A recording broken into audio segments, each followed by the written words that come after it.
Another relatively easy ideal gas law problem. In this case, we're asked to solve for moles of the gas. In this case, the gas is neon, but the magic of the ideal gas law is it doesn't matter what the identity of the gas is. All ideal gases are going to be treated the same. So we're going to solve the ideal gas law for moles. Now we use algebra to solve for n. In order to get n by itself on one side of the equation, we divide each side of the equation by r and t, and this is our result. Now we simply substitute in our numerical values and churn out the math. Now, before we go through the math, I want to make a word about r.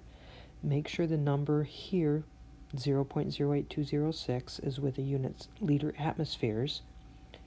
And if you have 1 over r, express it this way. This is going to make your units much easier.